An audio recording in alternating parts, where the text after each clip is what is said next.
Entonces se llama La necesidad de ser transformados, parte 6. Y si pudiéramos colocar un subtítulo a esto, se llama ¿Cómo vemos a Dios? Estamos hablando de la necesidad de que Dios cambie nuestra vida, ¿verdad? Tú puedes ver esa necesidad en ti, ¿sí? Uno se mira a sí mismo, ve la palabra y uno dice, ay Señor, si esto es lo que yo soy llamado a hacer, estoy fuera de forma, ¿verdad? En muchos aspectos. Y eso a veces a uno lo desanima, lo desmotiva. Dios no quiere que eso me desmotive. Y es por eso que yo estoy compartiendo esto, donde últimamente he estado hablando de nuestro pensamiento, cómo pensamos. Porque tú debes saber, hermano, hermana, que uno puede ver las cosas, la misma cosa, tú la puedes ver desde dos ángulos muy diferentes. Tú puedes ver un problema, una situación X, y puedes comenzar a buscar inmediatamente que yo necesito saber quién es el culpable. O puedes mirar la misma situación y decir cómo resolvemos esto. Independientemente que es bueno saber de dónde viene el problema, pero mi postura frente a la misma situación puede ser tan distinta. ¿Es así o no es así? Uno puede detenerse en las imposibilidades de algo o en las posibilidades de algo. Yo puedo tener eso, ¿verdad? Esa forma de ver, ese paradigma. Y es muy importante que nosotros tengamos allí una transformación. Porque si nosotros no vemos las cosas desde la perspectiva que Dios desea, vamos a ver cosas distintas a las que Él ve. ¿Me dejo entender? Entonces, si me permiten, voy a desarrollar este tema que yo he llamado ¿Cómo vemos a Dios? ¿Verdad? ¿Cómo lo vemos a Él nosotros? ¿Qué opinión tenemos de Él? ¿Cuál es nuestro concepto de Él? Cuando yo pienso en Dios, ¿en quién pienso? Y voy a revisar algunos puntos para llegar a esto. Yo establecí el día miércoles que hay por lo menos dos clases de personas. Las personas que piensan que no tienen ninguna posibilidad con Dios, porque se ven a sí mismas malas, muy malas, ¿verdad?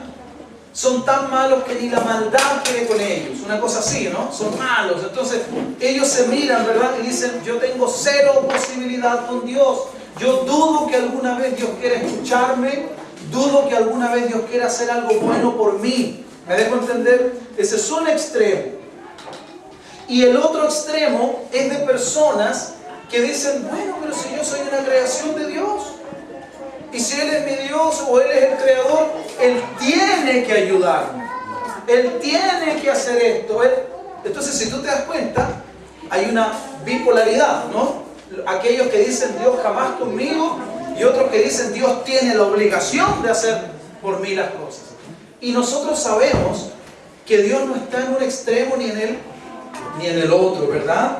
Yo hablé a propósito de ello del tema de la dignidad. Para aquellos que no han estado y no han escuchado esto, cuando yo hablé del tema de la dignidad, yo dije que ese es un tema que al hombre le complica. Nosotros, la verdad es que el ser humano no es digno de Dios. El ser humano no merece a Dios. ¿Por qué? Porque Dios es santo y el ser humano es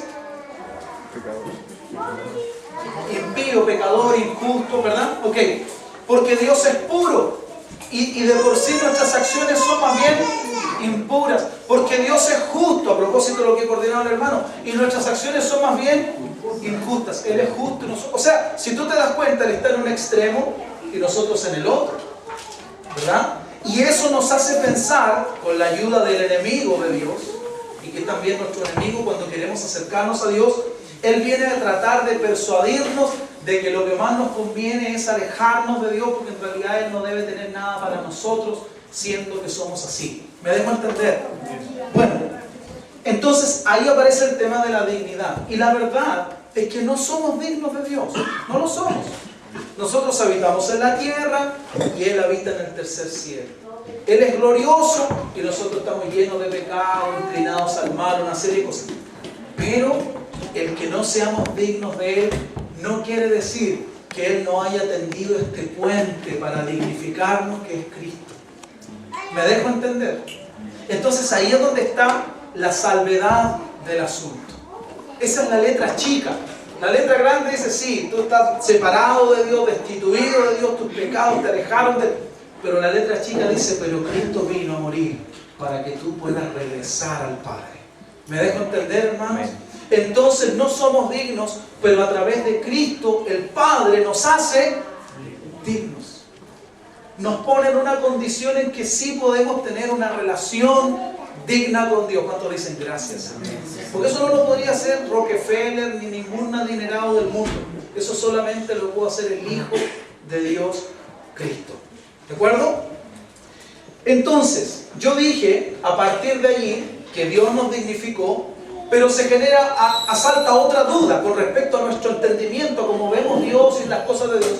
Sale otra duda. Bueno, pero si Dios es mi Padre, entonces Dios tiene que ayudarme, como dije yo, ¿no? Y resulta que Dios en su palabra promete muchas cosas, pero yo hablé de que cada promesa de Dios es condicional. Como todo en la vida está condicionado a algo. Oiga, véndame tal cosa, ¿es mayor de edad? No, no le puedo vender. Hay una condición. ¿Sabe? Yo quiero conducir un auto, quiero tener licencia de conducir. ¿Qué edad tiene? Tanto. No le podemos dar licencia. Pero yo conduzco fantástico. Ese no es el punto. El punto es que tú no reúnes el requisito, no cumples con la condición. Y toda la vida, todo lo que tenemos, todo lo que hacemos en la vida está sujeto a eso.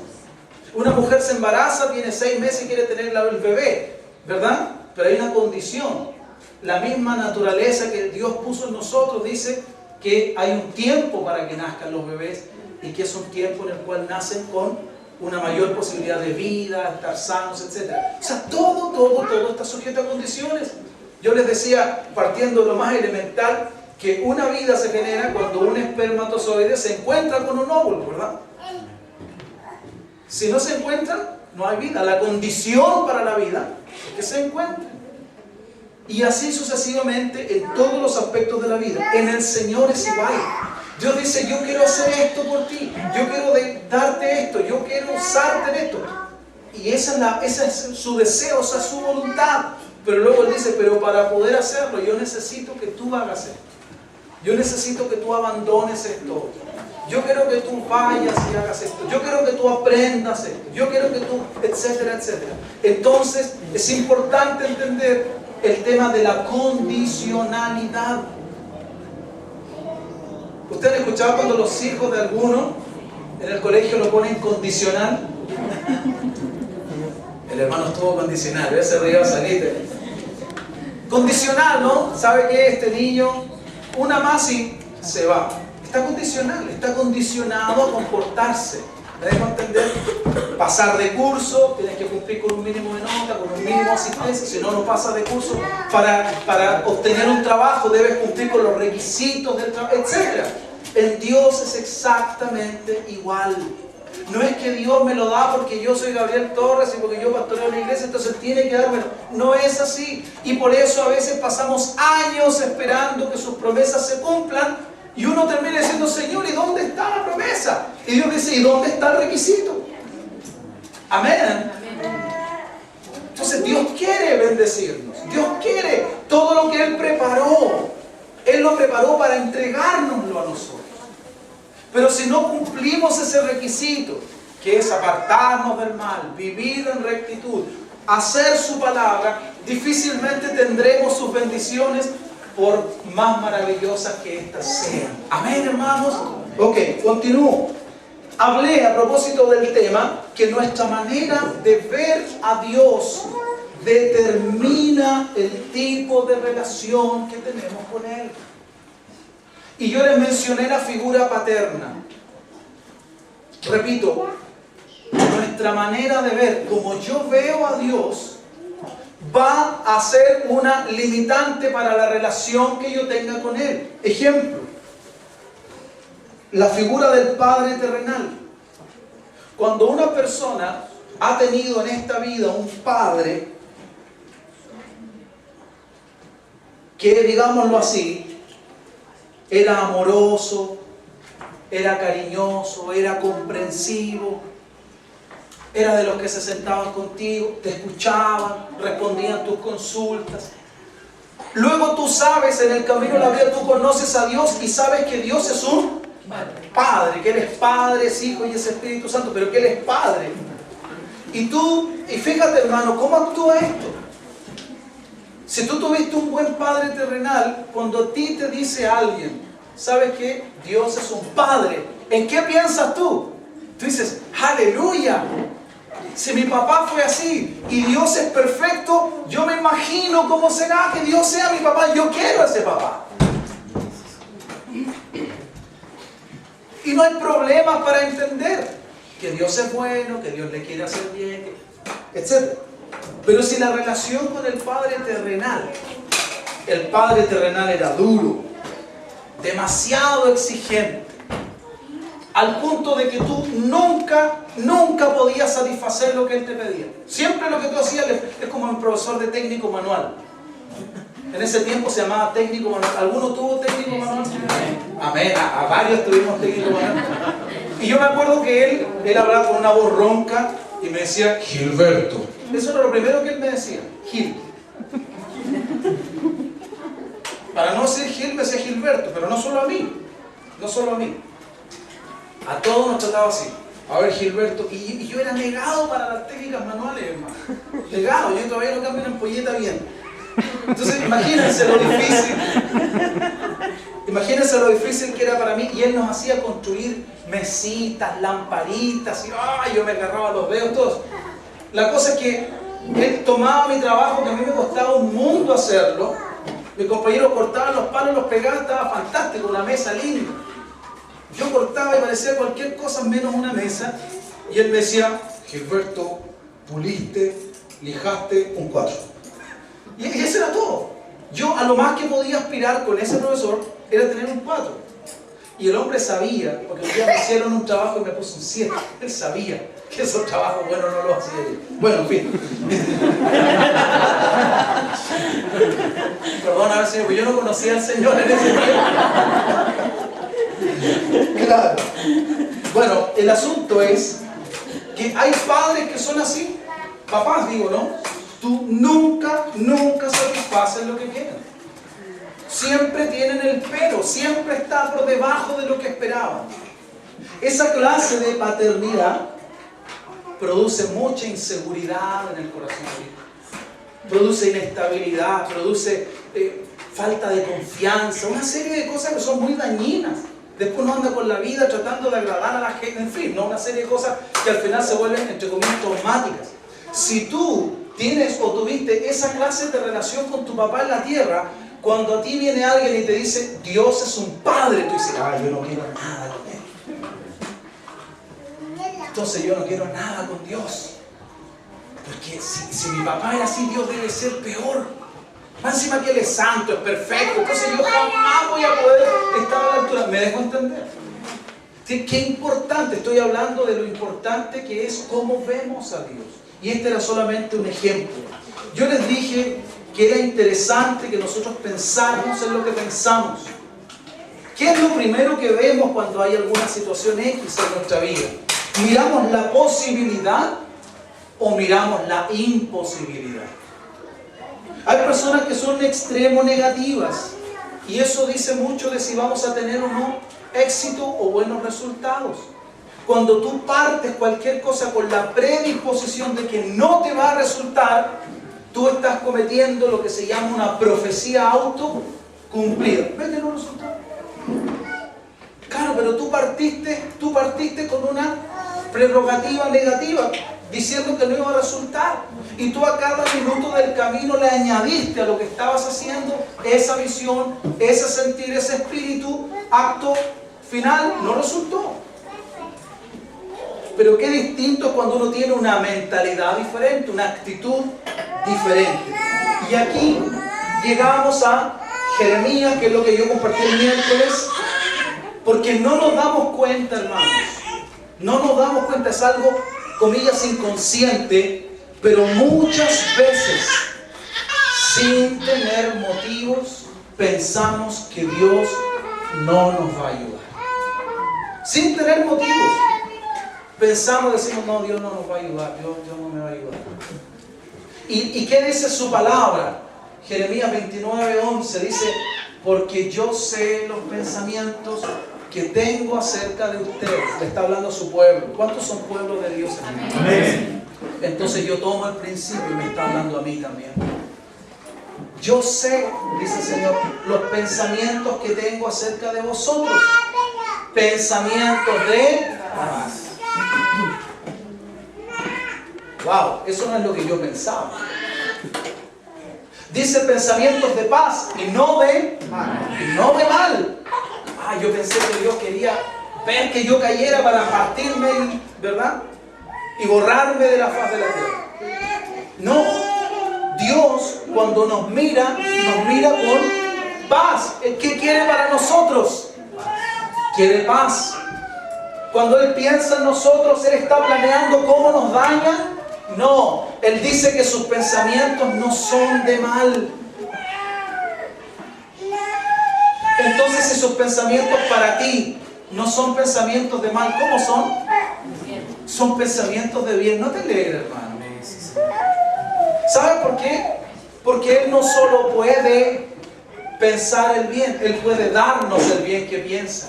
Él, como ningún otro, tiene el poder para darnos todo el bien que Él ha pensado sobre nosotros.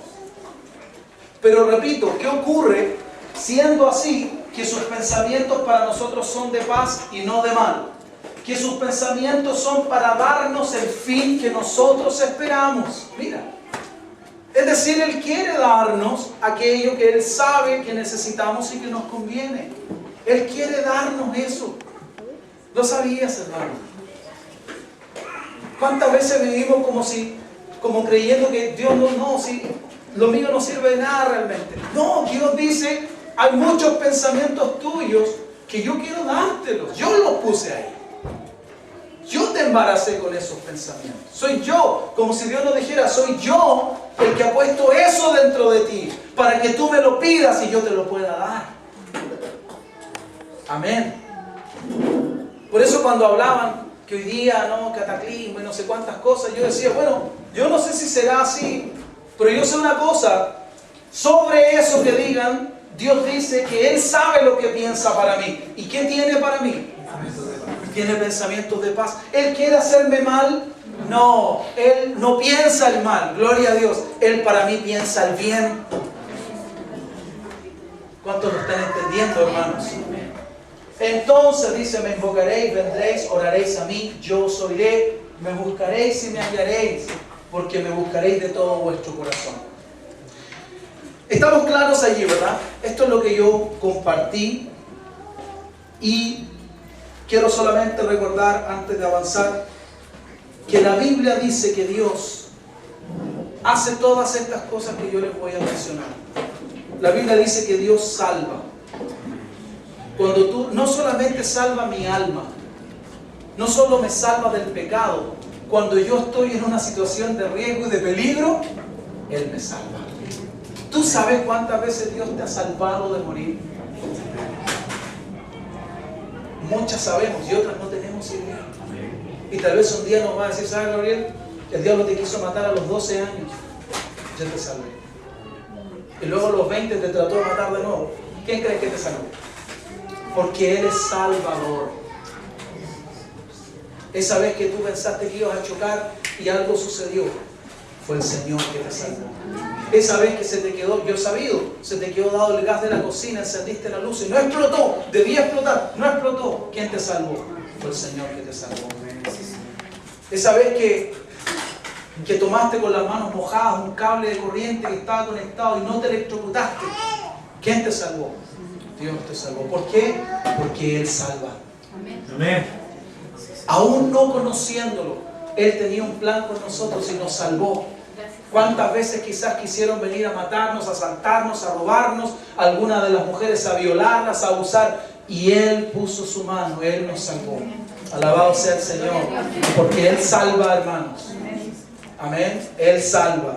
Dice la Biblia que Él sana también. ¿Cuántas veces hemos estado achacosos? No, hasta aquí llegué. Y luego, ¿cómo estás? Estoy bien. El Señor puso su mano. Él sanó. Él provee. Él provee, hermanos. De Él es todo. Todo le pertenece. Nosotros nos angustiamos y nos afligimos por las cosas materiales. ¿Es así o no es así? Escúchame, Él no solo es el Dios de nuestros corazones, Él es el Dios de toda nuestra vida. Él sabe lo que nosotros necesitamos. Antes que le pidamos, Él ya sabe lo que necesitamos. Y dice que si buscamos su reino y su justicia, es la condición, ¿verdad? Él añadirá. Ahora tal vez Él nos haga vivir momentos difíciles porque hemos buscado su reino, pero no hemos sido justos. Entonces a través de eso Él nos quiere enseñar. Yo no hice, Señor, ya aprendí, yo voy a empezar a ser justo contigo. Pero son enseñanzas, no es que Él nos quiera hacer mal, me dejo entender. Somos su pueblo y Él está educándonos. Él nos está preparando para vivir una vida en la eternidad. ¿Y sabes qué principios van a imperar allí? Sus principios. Ok, dice la Biblia que Dios protege. ¿Cuántos saben que Dios protege? Que Él ayuda. Él es nuestro ayudador. Que Él restaura cosas que parecen perdidas. Él pone su mano y restaura. Él liberta. Si tú te sientes amarrado por algo, por alguna cosa del pasado, por algún hecho traumático que viviste, yo quiero decirte hoy día, lleva esa situación al Señor. Él es tu libertad. Amén. Él es el que liberta. Dice la Biblia que Él da sabiduría. A veces uno está complicado, no haya que hacer. La Biblia dice, pide sabiduría, pide con fe, no dudando. Cree que el Señor te va a dar la sabiduría que necesitas. Él la da, Él da sabiduría. No solo eso, dice que Él da poder para hacer riquezas. Qué raro, ¿verdad? Uno cree que a Dios no le interesa eso. Pero tú crees que tú como padre te interesa que tus hijos vivan bien. Que no les falten las cosas necesarias. ¿Tú crees que a Él no le importa? Y Él muchas veces nos da sabiduría y te dice, haz esto otro. Esto te va a producir ganancias. Paga tus deudas. Compra las cosas que necesitas. No te olvides de apoyar, no seas egoísta. Pero Él nos da sabiduría. Amén, hermanos. Él nos hace justicia. ¿Se acuerdan de la viuda y el juez injusto? Él nos hace justicia. Hay alguien que te está haciendo justicia, como mi hermano decía, ¿no? Los malos entran a los tribunales, ¿verdad? Riéndose y salen con mayor risa muchas veces. Porque han burlado a la justicia. Porque han burlado, han hecho el mal y les ha salido aparentemente gratis. Espérate un poquitito. El Señor dice, mía es la venganza, yo daré el pago. El Señor le paga a cada uno conforme sus obras.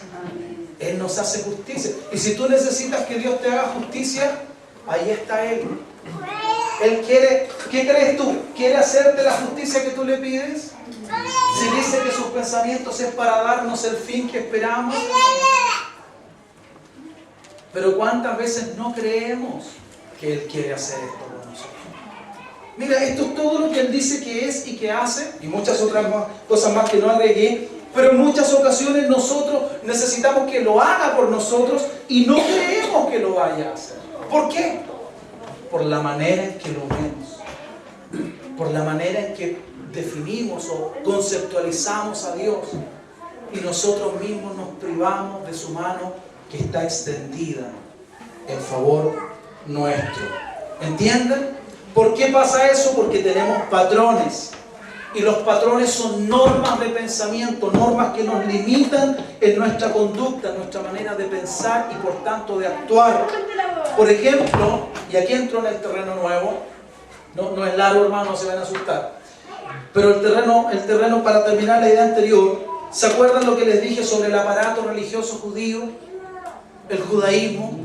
Vino Jesús, el Mesías, del cual se había escrito y profetizado, y ellos lo estaban esperando, imagínate. Y cuando Él vino, ellos lo rechazaron, lo mataron. ¿Por qué? ¿Por qué no lo recibieron? A los suyos vino, mas los suyos no le recibieron. ¿Por qué lo rechazaron? ¿Por qué no lo recibieron? Porque ellos tenían una mentalidad, ellos veían a Dios de una manera diferente. Para ellos el Mesías no encajaba. Lo que ellos pensaban del Mesías, veían a Jesús y no encajaba. El propio Juan el Bautista, una vez yo se los dije, el propio Juan el Bautista, que primero dice con toda pachorra, con todo el respaldo del Señor: he aquí el Cordero de Dios que quita el pecado del mundo. Poquito antes de morir, manda a sus discípulos y le dice: pregúntenle a Jesús si era Él.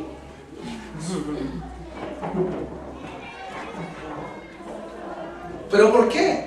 ¿Por qué ocurrió? Juan le dijo: Señor, bautízame. No, tú bautízame a mí. Es correcto que cumplamos la justicia. ¿Se acuerdan? El otro día hablaba de eso. El Señor le dijo: bautízame. Eso es lo que el Padre quiere. Lo que el Padre quiere siempre es lo mejor. ¿Cuántos dicen amén? Amén. O sea, Él tenía claro: yo no soy digno de bautizarte. Tú deberías bautizarme a mí, etcétera, etcétera. Él está claro quién es Jesús.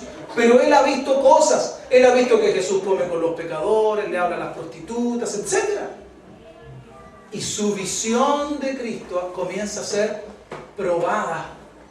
Y lo que Él entendía no encaja con lo que Él está viendo. ¿Me dejo entender? No que Jesús se emborrachara con lo que bebían, ni se acostara con las prostitutas, pero Él era la luz. ¿Y la luz dónde debe brillar, hermanos? La luz no debe brillar donde hay más luz. La luz debe brillar donde hay oscuridad. Por eso que está mal que a veces queramos meternos en la cúpula de la iglesia y aquí estamos bonitos, salvaditos, tranquilitos, bendeciditos, mientras que el mundo está en la oscuridad, perdiéndose. Hay que tener cuidado con eso, porque eso es un espíritu egoísta que Dios no comparte.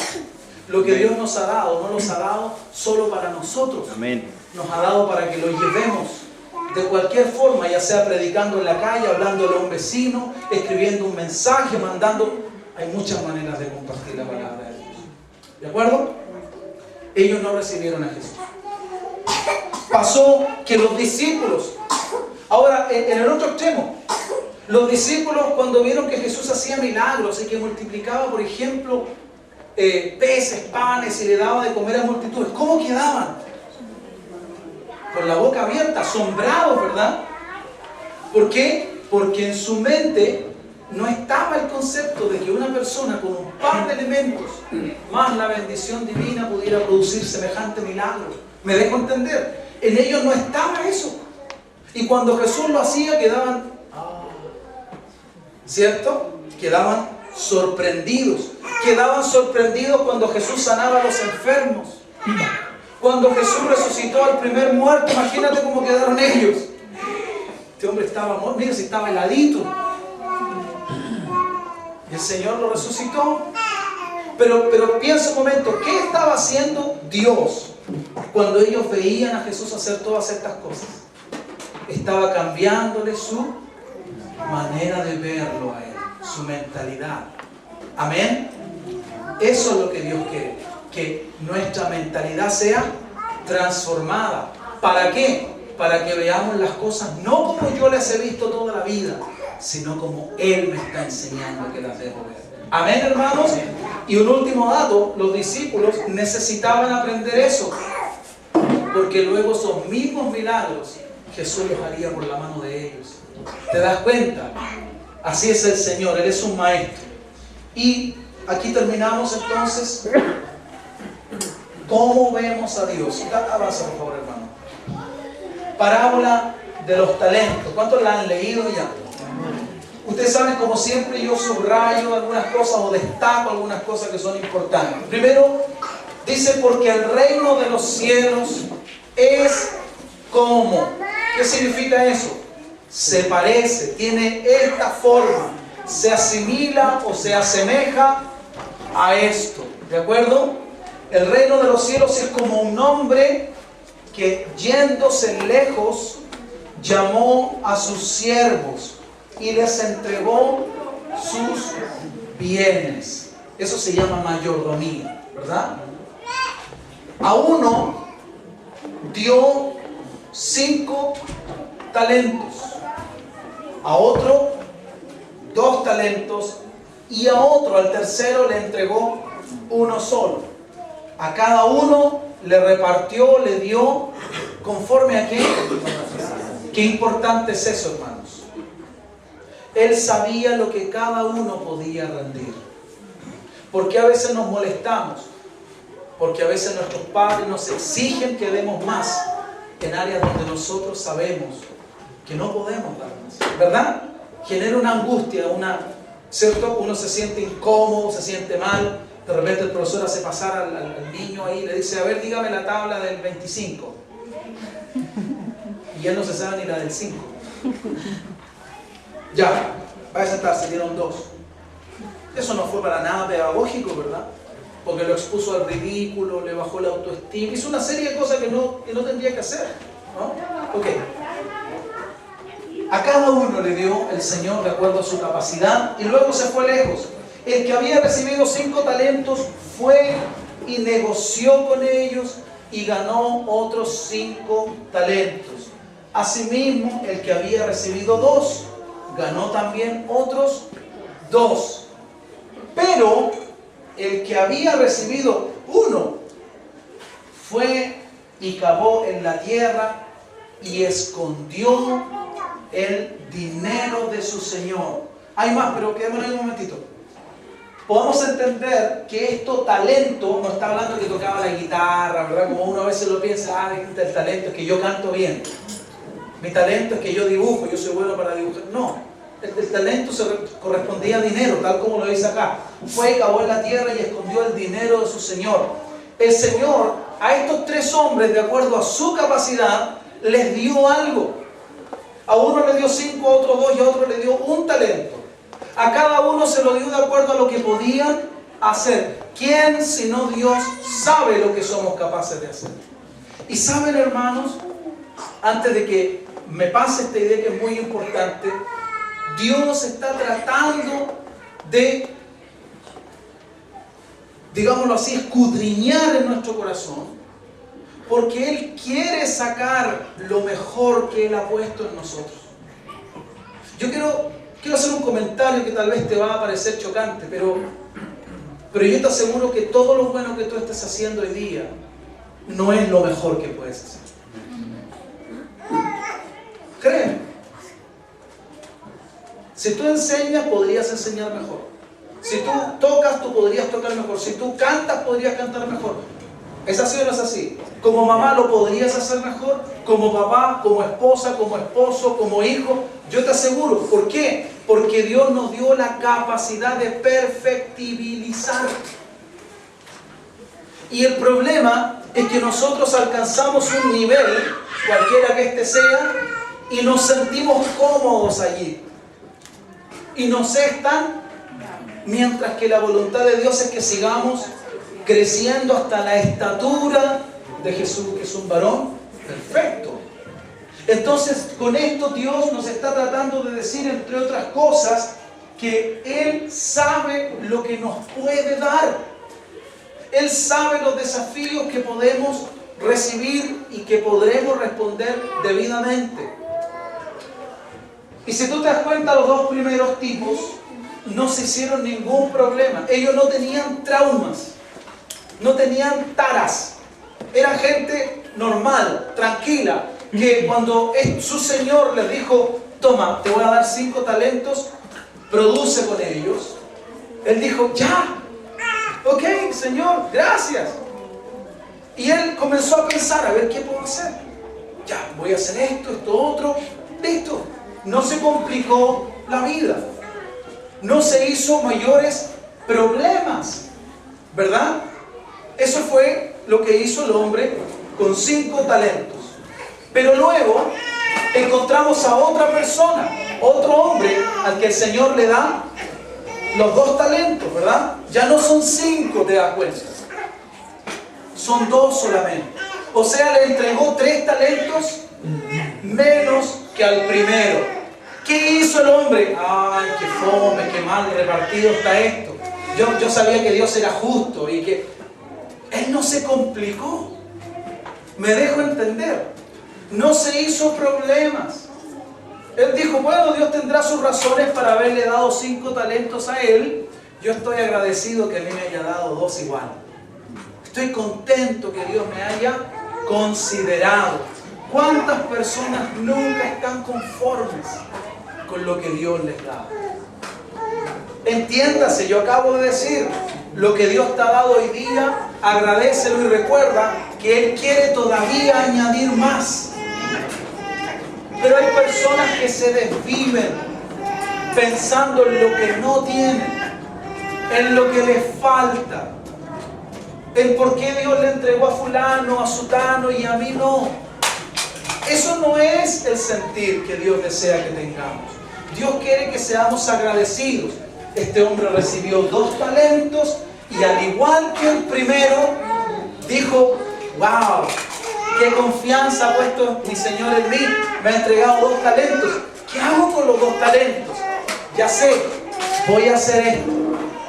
Y la Biblia dice que él fue y ganó otros 2 talentos. Pero siempre hay un pero para todo, ¿verdad, hermano? Y el tercer hombre, que solamente había recibido 1. ¿Tú te das cuenta que el que recibió 5 recibió más? Y por lo tanto, una mayor responsabilidad a quien más se le da, más se le demandará. ¿Es así o no? Y por tanto tenía más responsabilidad. Él pudo haber dicho, oh Dios, ¿en qué me metiste? Pero él no se complicó la vida. Él dijo, el Señor me dio 5, es porque yo puedo manejar 5. Con su ayuda, y los multiplicó. Pero este que tan solo había recibido 1, hermanos, se complicó la vida innecesariamente. Leamos otra vez el último versículo. Pero el que había recibido 1 fue y, porque digo que él se complicó la vida, porque él recibió ese talento, pues digámoslo así, ¿no? Tú no lo podías tomar en la mano porque tú era pesado. No voy a entrar en el detalle de lo que significa un talento, cuánto pesaba, qué equivalía. Pero supongamos que está en la mano y él dice, ay, ¿qué hago con esto? Y Dios me dio esto y me lo entregó a mí. Y ay, ¿qué voy a hacer? Y tomó y cavó y lo entregó. Se complicó, ¿verdad? Uno puede leer que los 2 primeros no se complicaron. Recibieron, agradecieron, ¿verdad? Se subentiende que agradecieron y fueron y negociaron y ganaron 5 talentos y 2 talentos respectivamente. Pero este se complicó y escondió el dinero de su Señor. Ayúdame, hermano. Después de mucho tiempo, qué maravilloso, hermanos, cómo Dios da tiempo. Dios da tiempo para que uno se arrepienta. Dios da tiempo para que uno recapacite. Dios da tiempo para que uno se replantee. Pero a veces uno cree que el tiempo que Dios está dando es que Dios se le olvidó. El problema es que Dios no sufre de amnesia. Él sabe todo, Él entiende todo, Él recuerda todo. Amén, hermanos. Amén. Y después de mucho tiempo vino el Señor. El mismo que les dio los talentos y se fue lejos, después de mucho tiempo regresó y arregló cuentas con ellos. ¿Saben lo que significa eso? Significa que Dios nos hace responsables por lo que Él nos ha entregado. En el área en que te haya entregado, hermano, somos responsables. ¿De acuerdo? Avísale a la hermanita que entra a la clase, por favor. Alguien con Claudia. Hermano Benito. Gracias. El Señor nos hace responsables por lo que Él nos ha entregado. Y ahora, fíjate, cuando uno dice, oh, Dios me hace responsable, ¿qué cuenta voy a dar? Dios no quiere que yo piense eso. Eso ya es pensar incorrectamente. Amén. Dios no quiere que yo lo vea como un peso. Él quiere que yo lo vea como una bendición. Un día podré decirle a Dios, Señor, mira, yo hice esto, yo me esforcé, yo procuré, yo traté, yo intenté. Esto es lo que yo logré. ¿Me dejo entender? ¿Cómo necesitamos transformar nuestra manera de pensar? ¿Cómo se necesita ese cambio interior? Cómo pienso va a determinar cómo vivo. Y ahí es donde está la clave de todo.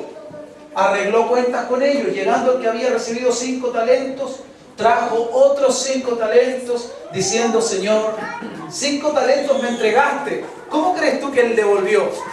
¿Contento o angustiado, con temor? Yo lo puedo ver así. Feliz, ¿no? Señor, 5 talentos me entregaste, aquí tienes. He ganado otros 5 talentos sobre ellos. Contento. Fíjate que el perfil de ese hombre es el perfil de un hombre que vive agradecido, contento. Cuando el Señor le entregó sus talentos no se complicó. Él dijo, tengo que usar esto, lo tengo que usar bien porque no es mío, es de Dios. Él un día me va a pedir cuentas por esto, quiero hacer lo mejor posible con esto. Y cuando llega su Señor, él dice, gané 5, toma, ahí está. Respuesta del Señor, su Señor le dijo, bien, buen siervo y fiel. Sobre poco has sido fiel, sobre mucho. ¿Ves la condición ahí? Como fuiste fiel en lo poco, yo te puedo poner sobre más. Me has demostrado que en lo pequeño has sido fiel. En lo insignificante aparentemente has sido fiel. Puedo darte cosas mayores. Puedo ponerte sobre cosas más relevantes, más importantes. Hermano, ¿tú quieres tener un ascenso en tu trabajo? Haz bien tu trabajo hoy. ¿Quieres que te promuevan? Haz bien tu trabajo hoy día. ¿Quieres que el Señor te añada más? Administra bien lo que tienes hoy día. O sea, date cuenta que las bendiciones que Dios nos quiere dar están o no están sujetas a que cumplamos con ciertas condiciones. Si este hombre lo hubiese dicho, Señor, yo no gané nada, ¿tú crees que Dios le hubiese dicho, bien hecho, buen siervo y fiel? En lo poco fuiste fiel, te voy a poner sobre más. No, no hubiera podido hacerlo, por mucho que él quisiera. Y su Señor le dijo, bien, buen siervo y fiel, sobre poco has sido fiel, sobre mucho te pondré, entra en él. Lo que has hecho me ha alegrado. Y si el Señor tiene gozo, el siervo también está gozoso, el servidor. Versículo 22. Llegando también el que había recibido 2 talentos, dijo, Señor, 2 talentos me entregaste. Te quiero recordar, me diste 2, ¿cierto? Aquí tienes, he ganado otros 2 talentos sobre ellos. ¿Cómo imaginas tú a esa persona? Contenta, angustiada, temerosa, tomándose una pastilla para los nervios. No, ¿verdad? Tranquilo, contento, ¿verdad? Señor, me diste 2, yo pude ganar 2. ¿Y cuál es la respuesta de su Señor? Bien, buen siervo y fiel. Sobre poco has sido fiel, sobre mucho te pondré. Entra en el gozo de tu Señor. Algo que el Espíritu Santo me enseñó hace mucho tiempo, y yo se lo enseñé a los colaboradores una vez. Dios nos premia en virtud de aquello que Él nos ha entregado. Hay pastores que han recibido la bendición de pastorear 500 personas, 1000 personas. Y yo solamente pastoreo unos poquitos y me día faltan varios. Entonces, no tengo cómo competir con ellos, ¿verdad? Seguramente a ellos Dios les va a dar una tremenda bendición, un tremendo galardón, porque son tantas personas versus yo, tan poquitas. ¿Sabes qué? Este versículo dice claramente que ambos recibieron lo mismo del Señor. Ambos recibieron la misma felicitación, ambos recibieron la misma promesa. Por eso, tú no esperes a que Dios te levante para ser fiel. Sé fiel ahora. Amén. No esperes a que Dios te ponga en un lugar prominente para querer servirlo bien. Sírvelo bien desde ahora, cuando solamente Él te ve, hermano. Porque de acuerdo a lo que Él te ha dado, tú vas a ser recompensado. A veces uno dice, Señor, si yo tuviera el ministerio de Jesús Adrián Romero y cantara como Él, bueno, Él tendrá que dar su cuenta por lo que Dios le ha dado a Él. ¿Me dejo entender? Pero si Él es fiel en lo que Dios le dio y yo soy fiel en lo que Él me dio, yo te aseguro una cosa, Él no va a estar al final más bendecido que yo. Porque eso es lo que la palabra dice aquí con mucha claridad. Amén, hermanos. Y esto nos habla de la justicia del Señor. El Señor es justo. Les conté yo la otra vez, en la Biblia estaba escrito, profetizado, que uno traicionaría a su maestro. Pero el Señor no ordenó que se llamara Judas Iscariote. Pudo haber sido Pedro. pudo llamarse Mateo, Lucas, pudo llamarse de muchas formas. Solamente estaba escrito que uno lo traicionaría. Me dejo entender, Dios es justo. Sigamos, hermano, para concluir. Pero, y aquí está el pero, llegando también el que había recibido un talento, dijo: Señor, y aquí está el problema, te conocía que eres hombre duro. ¿Qué visión de Dios tenía este hombre? ¿Cómo era Dios para él? ¿Puedes entender por qué cuando este Señor le entregó un talento, él, ay, ¿qué hago con el talento? ¿Dónde lo pongo? ¿Qué puedo hacer con él? ¿Puedes entender por qué tanta angustia? ¿Por qué él se sintió tan incapacitado de hacer algo con un solo talento? Porque su visión de Dios, la visión de su Señor, digámoslo acá, era una visión incorrecta.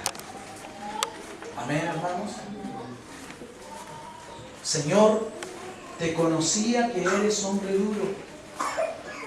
¿Fue duro con el que le entregó 5 talentos de vuelta? ¿Y con el que le entregó 2? La verdad es que este hombre miente. Él dice conocer a Dios cuando en realidad no lo conoce. Los otros no le dieron tantas excusas al Señor, a su Señor. Fueron e hicieron. Pero este hombre, a causa de su mala comprensión de quién era su Señor, y obviamente esto lo tenemos que llevar a la realidad de Dios, ¿verdad? Porque parte diciendo, es como, el reino de los cielos es como un hombre. Él le dice, te conocía que eres hombre duro, que ciegas donde no sembraste y recoges donde no esparciste. Oh Dios, ¿qué está diciendo ahí? Hermanos, entiendan una cosa, este hombre está muy confundido. Si él sabe que su Señor ciega donde él no siembra y recoge donde no ha esparcido, lo que está diciendo en buenas cuentas es que su Señor puede hacer milagros. Porque para que tú puedas cosechar donde no sembraste, tú necesitas hacer milagros. O sea, él tiene una concepción totalmente desfigurada de cómo es su Señor. Y yo conozco muchos cristianos, y seguramente tú también, que tienen esa misma concepción desequilibrada de cómo es Dios. Y lo ven a Dios como un hombre duro. Saben que Dios puede sanar al enfermo, hacer milagros, pero no creen que Dios puede hacer esos milagros en sus vidas. Saben muchas cosas en la teoría, acá, te conocía, pero no conocen al Señor aquí. ¿De acuerdo? Por lo cual tuve miedo, una mala concepción de Dios. ¿Qué produce en nuestro interior? Miedo. Tuve miedo y fui y escondí tu talento en la tierra. El proverbio dice que el temor paraliza. El temor pone lazo. O sea, nos detiene, nos inmoviliza. Aquí tienes lo que es tuyo. Respondió su Señor, le dijo, siervo malo. ¿Qué más le dijo? ¿Sabías que ciego donde no sembré y recojo donde no esparcí? Eso era verdad. El que fuera duro era mentira. Por tanto, debías. Hace algunos meses yo escribí un devocional que se llamaba Porque sabías, debías. Cuando Dios te da el conocimiento de algo, tú eres responsable. Cuando tú sabes lo que debes hacer y no lo haces, la Biblia dice que eso es un pecado. Y hay muchas cosas que sabemos que Dios nos ha mandado a hacer, pero no las hacemos. Y a veces no las hacemos porque tenemos un concepto equivocado del Señor. Por tanto, debías haber dado mi dinero a los banqueros. Fíjate que ni siquiera le está pidiendo que trabajara con el dinero. Le pidió un poco de sentido común. ¿Sabes que si tú lo pones en el banco va a producir intereses? Y al venir yo hubiera recibido lo que es mío con los intereses. O yo no pensé que Dios fuera interesado. Pero yo me doy cuenta que Dios lo que invierte en nosotros espera tener de nosotros intereses. Tú no puedes pensar que Cristo dejó el cielo, su trono, su gloria, se puso en un cuerpo humano, vivió, fue humillado, le hicieron lo que quisieron, murió para salvarnos y para que luego nosotros vivamos como se nos antoje. Él hizo una inversión y Él espera ver el fruto de esa inversión. Amén, hermanos. Amén. Quitadle pues el talento y dadlo al que tiene. Qué triste, ¿verdad? Qué triste es eso, ¿no? ¿Cuántas veces tú has escuchado personas que más bien motivados por la envidia dicen, oh, esa persona tiene y tiene? Y yo, aquí igual que siempre, ¿sabes qué? Tal vez esa persona tiene y tiene porque no es complicada, porque tiene una mentalidad práctica, porque conoce a Dios, porque sabe lo que debe hacer, porque no es una persona llena de miedos, inseguridades y temores. Es una persona que trabaja lo que Dios ha puesto en sus manos. Amén. Pero es más fácil decir, uy, esa persona, para mí que lo que hace lo hace con maldad, lo hace, ¿no? Es más fácil ese comentario, ¿o no es así, hermano? Dígame que no es cierto, que a veces a uno se le ha pasado por la, uy, cambió el auto. Y el autito que tiene ahora vale harto carito, ¿no? Hay algunos que saben más de marcas, se cambió de barrio. Debe haber algo raro. Y tal vez lo único que esa persona ha hecho es trabajar y trabajar y trabajar lo que su Señor ha puesto en sus manos. Ojo, hermanos, ojo con eso. Porque al que tiene le será y tendrá más. ¿Qué lo dice el Señor, verdad? Y al que no tiene, aún lo que tiene le será quitado. Fíjate, esto parece injusto, pero no lo es. Esto está hablando el Señor en el contexto de lo que acabamos de explicar. El que tiene 5 talentos y produjo otros 5, simplemente me está demostrando que puede llevar un talento más. Y aquel que se complica con uno, no es digno de que yo le entregue uno más. Amén, hermanos. Amén. ¿Entienden, verdad? Y ahí está otra vez el tema de la condicionalidad de las promesas de Dios. No es que Dios me va a bendecir sí o sí. Dios me va a bendecir si es que yo cumplo con sus condiciones. Amén. ¿Pidió el que tenía 5 talentos que Dios le diera más? No fue necesario. Su actuar le dijo a su Señor que era confiable para poder llevar más. Y hermanos, al siervo inútil echarle en las tinieblas de afuera, allí será el lloro y el crujir de dientes. Fíjate, terminando, qué triste la vida de ese hombre, ¿verdad? Pensándolo, esto es una enseñanza, ¿no? Es una parábola. Pero qué triste, y hay gente que vive así. Hay personas, hermanos, que lamentablemente tienen una vida mala, de sufrimiento, de tristeza. Pero, una vez que terminan este escenario, seguirán en la tristeza y en el sufrimiento. Y uno pudiera pensar que injusto, ¿no? Y uno puede poner hasta en tela de juicio al Señor.